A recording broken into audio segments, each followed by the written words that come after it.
Sí, bueno, buenas tardes, bienvenidos. Enhorabuena, lo primero.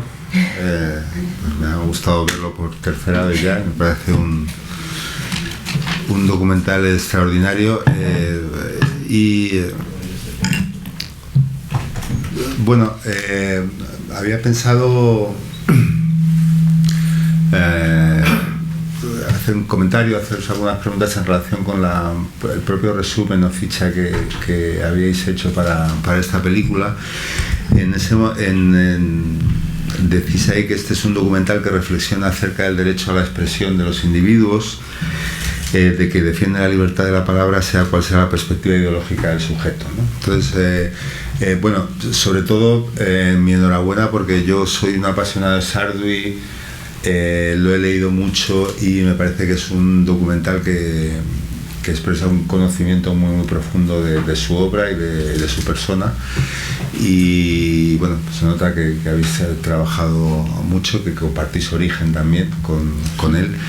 Entonces, en relación con esta idea de la libertad de expresión, de la propia situación de Sarduy, me gustaría un poco preguntaros, andando un poco, me parece ya un acierto haber empezado con el origen de ese viaje a Europa, y el hecho de que Sarduy sea un autor que intentó apartarse, ¿no?, de cualquier tipo de polémica ideológica, pero que realmente lo tenía extraordinariamente complicado, ¿no? por lo que el momento que vivió.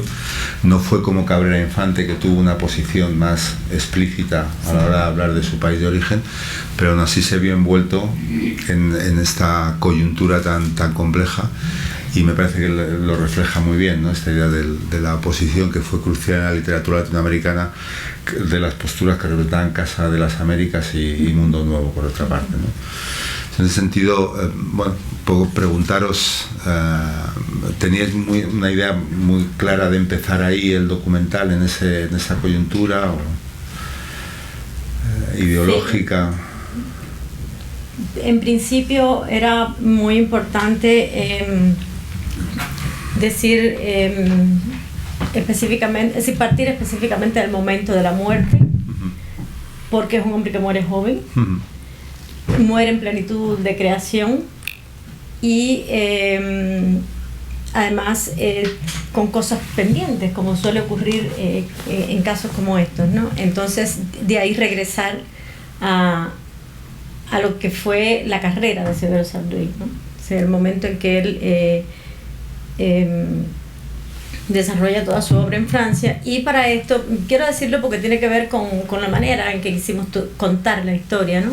Es decir, nos guiamos por 3 versos de la décima de Dolores Rondón. Es decir, aquí Dolores Rondón, es decir, en este caso finalizó su carrera. El primer cuadro está guiado por esa idea, finalizó su carrera, es decir, comenzó y finalizó. Entonces, se cuenta primero la historia del hombre importante que fue Severo Sarduy, en la voz de las personas que lo conocieron. Entonces se regresa al origen de Severo Sarduy, se finalizó su carrera, es decir, ve inmortal y considera.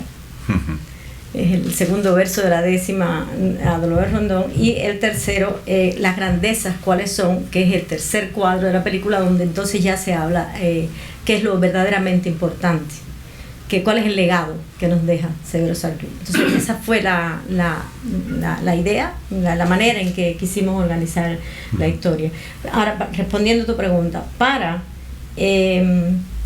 contar esta primera parte, sí, yo creo que siempre tuvimos la idea de hacerlo de esa manera, por lo que acabo de decir, pero también porque era importante revelar en primer lugar la dimensión del legado de Severo Sarduy. Es decir, ¿quién es este hombre? ¿Quién es este hombre?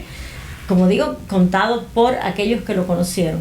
¿Y cómo llega a Europa? ¿Con quién se encuentra en Europa? Es decir, ¿por qué es recibido por estas personas? Incluso hay cosas que no están en el documental y que hemos ido sabiendo también en el proceso mismo de investigación, que Severo está apenas 2 meses en España y es querido por muchísimos escritores españoles que les regalaron sus libros, que lo invitaron a tertulias, a encuentros, Entonces es una cosa que uno lo sorprende porque era muy joven, porque no había salido de Cuba hasta ese momento. Él tuvo la capacidad de muy rápidamente insertarse aquí en el ambiente literario de Madrid específicamente. Ahora, la idea era esa, contar primero quién era él hasta llegar al final del primer cuadro, que es cuando Guerrero dice que él quiere ser, a pesar de haber tenido ese recorrido, de haber hecho toda esa obra, él hubiera querido mantener una ligazón con su lugar de origen, en esa frase que él deja dicha en varias entrevistas, donde uno no sabe hasta qué punto está siendo, no digo si sincero, pero sí hasta qué punto eso es rotundamente su deseo, quiero ser enterrado en Camagüey junto a la Dolores Rondón, o hasta qué punto es otro de los juegos culturales inevitables que Severo acostumbraba a hacer. Porque a fin de cuentas, un hombre que vivió a plenitud tal, uno no se puede imaginar que si realmente era tan importante que reposara junto a Dolores Rondón. Pero si pensamos desde el punto de vista de la sensibilidad de este hombre, del vínculo tan tremendo que tenía con su origen, entonces uno dice sí, es muy probable que quisiera estar nuevamente. Y de hecho hay una décima que ustedes deben conocer, muchos de ustedes, donde él habla, regresaré, pero bailando, algo así, no recuerdo exactamente, pero es un texto que habla de eso, de su deseo hasta el último momento de regresar, porque estas décimas son escritas en los últimos momentos de su vida, estando ya enfermo, y él sigue declarando esto. Entonces, bueno, sí, fue una decisión muy pensada. Queremos empezar así, queremos después volver al punto de donde parte este hombre, y finalmente queremos saber qué nos deja ya como escritor y como pintor, y también yo creo que el legado moral, que es muy importante. Es decir, no está por gusto colocada, ahora me viene a la mente, perdón si me extiendo, pero me viene a la mente este momento en que él dice, le dice a González Echevarría en esta última entrevista, le dice que hay que escoger el bien, es decir, que casi todas las religiones recomiendan escoger el bien, porque bueno, es elemental que la grandeza humana y la evolución humana debería estar de ese lado. Entonces lo dice risueñamente para no ser retórico, para no ser autoritario, porque qué cosa es el bien, para quién el bien es el bien o el mal.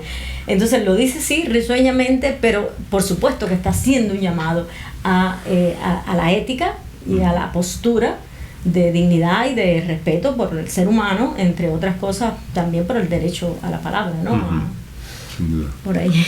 No, yo quería decir, aportar a eso, que Severo en sus primeros tiempos en París no pensaba en quedarse. Eso está bastante definido. Él no pensaba quedarse en París. Él incluso colaboró desde París con algunas publicaciones en Cuba. Después él decide no regresar, y hay también algunos eventos que posibilitan o que le dan el pie a que él no regrese. En el documental queda claro que él no tiene una postura política como otros escritores cubanos que estaban en el exilio, pero que sí tiene una postura política, es definido políticamente. Lo que pasa es que no emplea ni el mismo lenguaje ni el mismo tipo de definición que otros autores y que otros intelectuales cubanos que estaban en el exilio en ese momento. Y es por eso, porque su lenguaje y su forma de ver lo que sucedía en él, principalmente, tenía una capacidad para expresarlo desde otra perspectiva, no de la perspectiva directa de, digamos, ataque directo al sistema cubano. Y eso lo hicieron que tuviera encuentros con algunos escritores de la época. En el documental queda claro, yo creo, esa perspectiva con su no inclusión en conducta impropia. Pero no creo que Severo pueda catalogarse como un ser apolítico, no me parece. Comentábamos antes de ver el documental, hablando de lo que has mencionado de este segundo bloque, que sea el bloque del regreso, que me parece también una parte extraordinaria, muy bien captada, me parece, la propia sensibilidad de Sarduy en el manejo, vuestro manejo de las imágenes, que me daba la impresión me parece que la obra de Donde son los cantantes es como donde más habéis vertebrado, ¿no?, ese imaginario del regreso, ¿no? Porque se expresa ahí, bueno, los rasgos, la teatralidad y otros rasgos de la escritura de Sarduy, y que lo habéis articulado muy bien con imágenes del propio Camagüey, ¿no? Porque comentábamos que la procesión, las imágenes de carnaval pertenecen ahí, ¿no? Sí, sí, es así. Con la obra de teatro, ¿no? Bueno, con el grupo teatral, ¿no? Esta reflexión que es la consideráis crucial dentro del imaginario cubano, ¿no? De esa mentalidad del regreso, su imaginario. Lo es. Yo voy diciéndote cosas y si se me van quedando otras que te interesan, no, porque es que la pregunta tiene como... Sí, un poco para que tú lo abordes como quieras, no lo abordéis. ¿No? Pero ahí en el segundo cuadro, sí, efectivamente lo primero es ir a Camagüey y vamos directamente con una historiadora de Camagüey que no es ni siquiera, digamos, de esa tipo de historiadora que tiene libros y que tiene, sino esa mujer que ha estado en los archivos todo el tiempo, que ha indagado digamos que ahí desde el archivo directamente, y quisimos verla a ella también porque es una persona que es de la generación de Severo. Se podía entender, y es ella la que dice que toda nuestra generación amaba a Dolores Rondón. Es la generación de mis padres y eso es así. Yo recuerdo a mi padre haciéndome los cuentos de Dolores Rondón, lo tengo como vivencia de mi infancia, porque había sido recientemente colocado el cenotafio de la tumba, porque esto desaparece, hay un momento en que desaparece, que deja de tener importancia, y en los años 60 hay un escritor que reescribe escribe una novela. Antes se habían dado algunos escritos y bueno, finalmente lo que quiero decir es eso, que en los años de la niñez, dije lo de los 60 que es posterior, en los años de la niñez y adolescencia de Severo Sarduy, que es los mismos años de esta mujer, estaba de moda Dolores Rondón, era una figura de amor y como una especie de ícono, pero un ícono muy curioso, porque había tenido lugar, por ejemplo, una colección de las décimas camagüeyanas, de los mitos camagüeyanos más importantes, en el año 45 específicamente. Una profesora del instituto al que asistirá después Severo hace una colección que se llama Leyendas Camagüeyanas, y son sus estudiantes quienes salen a hacer las investigaciones y escriben estas historias. Y no aparece en esta colección la décima de Dolores Rondón. Es muy curioso, muy curioso, porque se trata de una ciudad extremadamente católica y extremadamente conservadora en muchos aspectos, y es muy curioso porque si era un personaje tan conocido, es una leyenda bellísima, además tiene igual para hacer una historia con ella, y es muy raro que ella no aparezca. Entonces bueno, queríamos seguir en esta búsqueda, y esta mujer nos servía para eso, para contarnos. Además fue la que nos buscó los archivos, ella nos siguió. Ella quiso seguirnos todo y hubiéramos podido hacer muchísimo más con ella, lo que pasa es que había que centrarse en lo que queríamos que quedara en el documental. Pero bueno, elegimos hacer esto, como buscar, por ejemplo, a Villavella, que es un hombre que estuvo en el grupo Los Nuevos, el primer grupo literario en el que está Severo en Camagüey, y que nos contara historias como esta, que son como muy humanas, como muy de eso, del muchacho que fue Severo, pero que dan una zona de la formación misma de él y de quién era él desde este momento, para entender después aquel que ya habíamos visto que había sido, ¿no?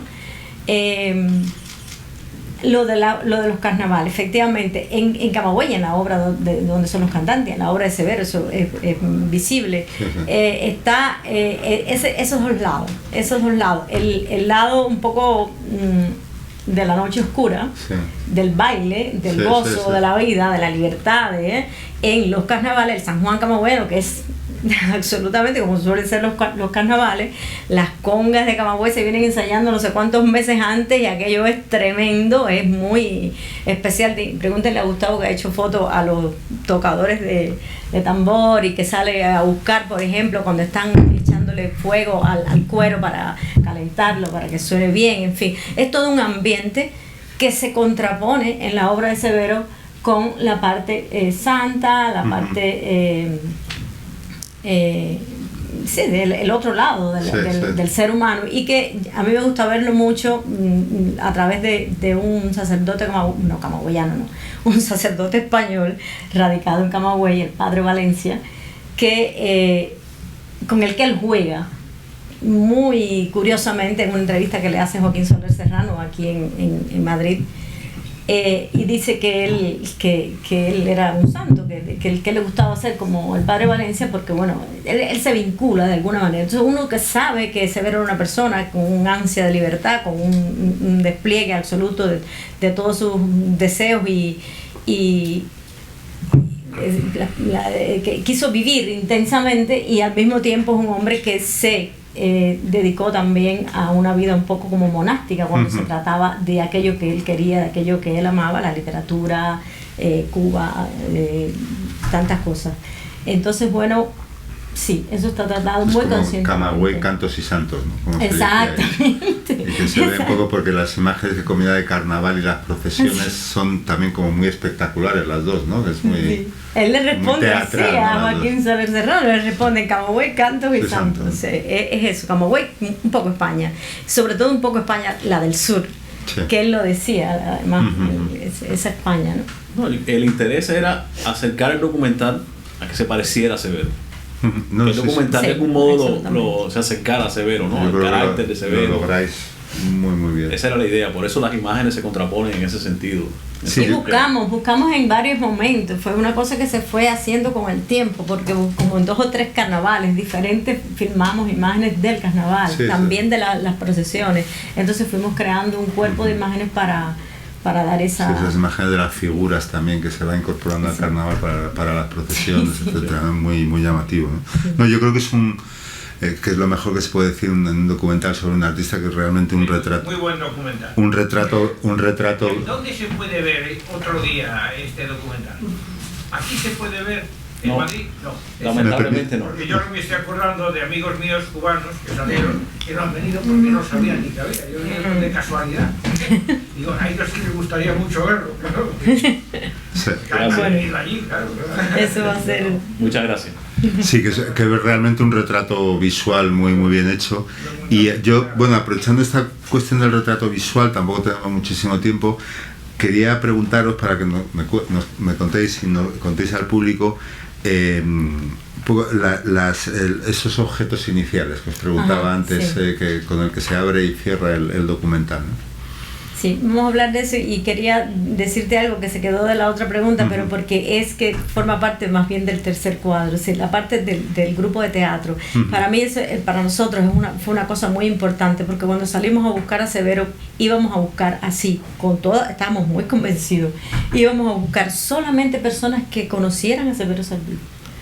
En Camagüey, en La Habana, donde sea posible, bien, pero personas que conocieron a Severo. No queríamos buscar, por ejemplo, estudiosos o gente que lo conociera mucho, no, personas que fueran para hacerlo como más natural. Pero cuando llegamos a La Habana, muy pronto nos dicen, pero ¿no has visto a Nelda Castillo? Pero no, porque estamos hablando de Camagüey en unos años duros donde ir a La Habana no era así de fácil, ¿eh? Nosotros íbamos poco, generalmente en época de festival de cine, no de manera habitual. Y bueno, al conocer estas referencias, quisimos conocer a Nelda Castillo. Nelda no solo ha trabajado, y ella dice que sí, aun cuando no esté trabajando con una obra de Severo Sardí, ella siempre piensa y trabaja de algún modo en el trabajo de ellos, del grupo El Ciervo Encantado, con Severo Sardí, va más allá de la obra que se está poniendo. Sigue mucho el pensamiento, sigue también la poesía y sigue también la narrativa de Severo Sardí. Entonces ella eso lo dice con mucha pasión, vieron allí cómo ella lo expresa, pero eso para nosotros indica lo que se queda como para mañana, porque esta mujer además es profesora del Instituto Superior de Arte. Entonces ella viene a decirnos allí un poco cómo, a pesar de ese cierre, a pesar de ese silencio, de ese secreto, hay personas que se han ocupado en Cuba por divulgarlo, por darlo a conocer. Ella en el teatro, Margarita Mateo en la Universidad de La Habana, Desiderio Navarro, otro camagüeyano inolvidable, que se ocupó muchísimo y que desde la revista Criterio se ocupó de hacer eventos en el año 95 sobre San Luis. en La Habana, cosa difícil, muy en silencio. Es decir, a Camagüey no llegó ese eco, pero pasó y más tarde lo supimos. Entonces, cuando descubrimos eso, dijimos, bueno, esto es muy importante, esto debe quedar también en el documental. No, es una parte muy importante, sí, sí. Y lo que me decías de los símbolos. Entonces, ¿por qué los símbolos están junto a Nelda Castillo? Que fue lo que me hizo volver a esto. Porque ella es la que nos habla de la identidad cultural, de la cultura como algo más allá de las cosas concretas, o de las cosas ideales, o de cualquier otra cosa. La cultura va más allá de todo eso. Eso nos define como seres humanos. Entonces, qué mejor que los íconos que él escogió algún día por afecto, que para representar eso. En el momento en que ella está diciendo eso, quisimos poner a Nelda diciendo esto, o al revés. Estos son, y nosotros le pedimos a la muchacha que nos atendió en Princeton, que es esta señora que pone las pinturas, le pedimos que nos mostrara la cabeza esta, que es como de Cristo, un poco moro, un poco mestizo. Sí. Hay unas canicas, unas bolas de juego, de los niños jugar, y una serie de amuletos y de cosas que en algún momento de su vida una medalla también de otro. Una virgencita, sí, también tenía una Santa Teresita de Jesús. Es decir, una serie de cosas diversas que él las tenía, y nosotros dijimos, qué mejor que esto, ¿no? Sí, entonces le pedimos a ella que lo fuera como colocando, ¿no? Como una especie de modo de compartirlo con ustedes, porque esa emoción que sentimos cuando ya no solo se trata de dar con la pintura de él, porque fuimos a Princeton por la pintura. Cuando llegamos allí, que vimos esto, dijimos, mira, esto también es creación de él, esto forma parte de lo que él fue. Sí, y entonces esas son... Se llama cuestión fetichista, también es muy importante en su literatura, en su personalidad. Absolutamente, ¿no? Sí. Y bueno, ahora lo acabas de nombrar, otro me parece también que es fundamental, que es la importancia que le dais a su labor como pintor, y la insistencia a través de los testimonios de que no era en efecto, como dice la galerista Nina Davidov, que no era un escritor que pintaba, sino que incluso desde el principio de su formación cultural era fundamentalmente un pintor, y que, bueno, lo comentábamos antes también, ¿no? Que su labor casi es inseparable, ¿no?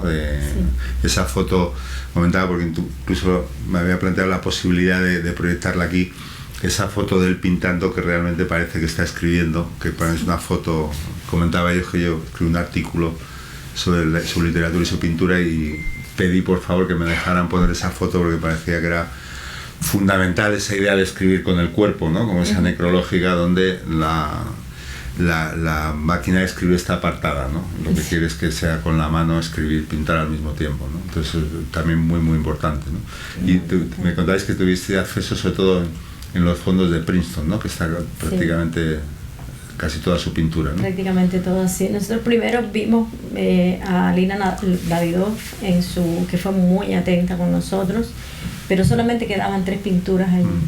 Y ella nos habló de otra pintura que está en el Museo del Cabildo de Gran Canaria. Es la pintura que se ve allí, que un muchacho viene y la pone, se llama Canela. Esa pintura está allí. Es decir, seguimos las referencias que ella nos dio. Y una de las referencias que nos dio es que tenía entendido que la obra de Sardou estaba en Princeton. Y empezamos a buscar la forma de llegar a Princeton, porque esto es 2013 cuando vimos a Lina.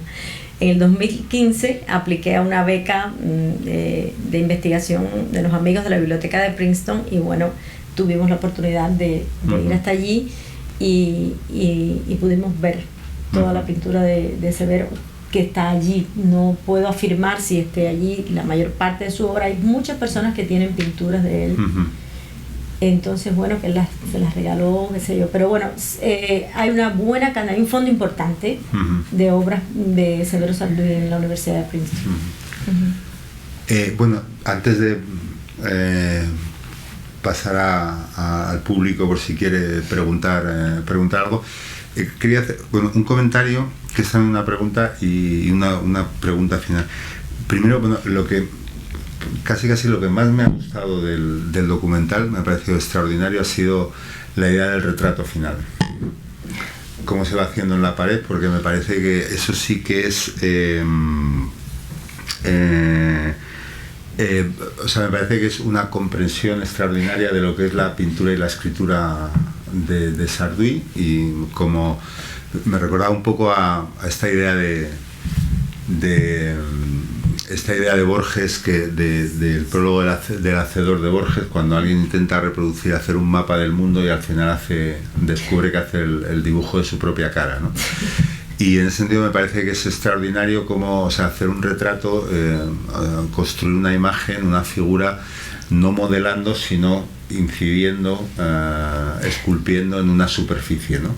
Que yo creo que Severo Sarduy sí para mí es el gran escritor de las superficies, ¿no?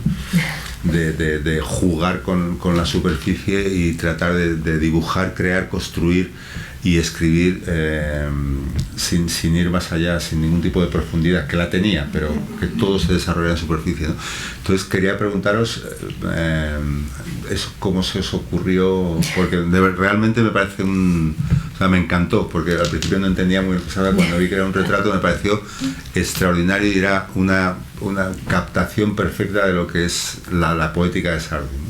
Bueno, después de tu comentario, que creo que explica muy bien ese fenómeno, solo me queda decir que también la idea fue llevar a Severo a Camagüey. Ajá. Es decir, dejarlo en Camagüey. Esa inscripción se quedó en la ciudad. Ajá. Y ese muro destruido guarda su imagen. Volver a traerlo a Camagüey fue también una de las ideas de hacer esto. Y el montaje de la película, la narración de cómo se va tallando esto en la pared, bueno, pues ayuda a crear cierta incertidumbre. ¿Por qué están poniendo estas imágenes, rompiendo el ritmo de la persona que está hablando para incidir? Y luego al final se descubre que es el rostro de... Muchos amigos míos me dijeron, gracias que salvaste eso al final, porque yo no me explicaba para qué estabas poniendo eso. Me rompía el ritmo. Luego también por momentos graficaba un poco la idea, porque ella decía, es como un martillar, como un cincelar, y salía. La gente me decía, si no llegas a salvar eso de esa manera... Claro. Claro. Entonces, bueno, esas dos ideas, la que tú comentas con amplitud y la idea de traer a Severo y dejarlo grabado en su ciudad, también. Ah, qué bueno, buenísimo. Y bueno, por último, antes de pasar al público, al final, bueno, Rafael Rojas se pregunta un poco la necesidad de que se recupere la figura de Sarduy, o de Sarduy, y quería preguntaros si habéis detectado que eso se está produciendo, porque también os he preguntado antes que habéis proyectado este documental en La Habana 2 veces, creo, ¿no? Sí. Y bueno, eso, si se está produciendo, y en relación con esto, ¿cómo fue la recepción del documental en su país natal? Bueno, yo creo que hay una cosa buena que pasó, que es que cuando enviamos el documental al Festival de La Habana, fue seleccionado. Eso era una cosa que no estaba muy seguro de que iba a ocurrir, y quedó en la selección para competir por el premio del Festival de Cine de La Habana. Pasaron cosas que no lo hicieron muy visible dentro del festival, para nada, pero eso no fue un problema. La sala se inundó de gente joven, de muchos de los estudiantes, por ejemplo, del Instituto Superior de Arte, de escritores, artistas y personas en general. Y pasó una cosa graciosa, ahora que me acuerdo. Detrás de mí había unos muchachos que se equivocaron y entraron a ver la película pensando que era otra película. Y al principio incluso recuerdo que dijeron, es un documental. Y se fueron quedando y estuvieron hasta el final. Y hicieron comentarios muy interesantes porque descubrieron algo que no habían... lo digo porque el contexto en que se produce todo es muy raro, pero aún así la gente sí está siguiendo Severo Sarduy. Sarduy es un autor que tiene públicos muy específicos, todo el mundo lo sabe, pero esos son públicos muy fieles. Y allí se demostró. Luego fue seleccionado para abrir la muestra de cine joven, que ha sido una muestra muy, no sé cómo llamar, bueno, la llaman de cine independiente, pero lo es además, se ha caracterizado por ser bastante atrevida, por defender obras difíciles, y estuvo inaugurando la muestra de ese año. Ya luego en La Habana no se ha puesto más. Se puso en Camagüey una vez y no recuerdo en Cuba si se ha hecho otra exhibición. Es decir, pero bueno, la recepción en el Instituto Superior de Arte en Camagüey también se puso en una ocasión y fue bastante público y fue muy bonito ese día. Sí. O sea, que hay esperanza. La recepción es buena y Severo, el documental no va a traer a Severo a los lectores cubanos. Para que el Severo llegue a los lectores cubanos se necesita una intención y se necesita una voluntad, y se necesita también que se cedan los derechos o que Cuba pueda comprar los derechos para poder publicar los libros en Cuba. Se ha publicado solo una novela en Cuba en el evento que Oneida comentaba, Severísimo se llamó, que se organizó en el 95, y ojalá que el público cubano en algún momento pueda conocer la obra de Severo, que es lo más importante y es con lo que él se sentiría más feliz. Pero por lo pronto el documental ha ayudado a que las personas se interesen por Severo, pero ha ayudado también la labor de otros escritores cubanos que están escribiendo, que están estudiando a Severo, y otros investigadores cubanos que están estudiando y escribiendo sobre Severo también.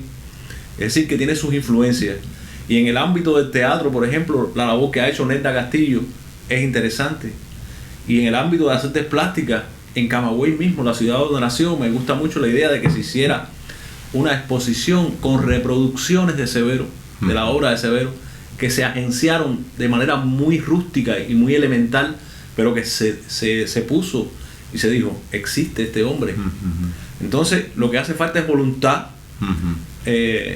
política del gobierno cubano y de las instituciones cubanas, y también la posibilidad de que se puedan comprar los derechos para publicar sus libros allí.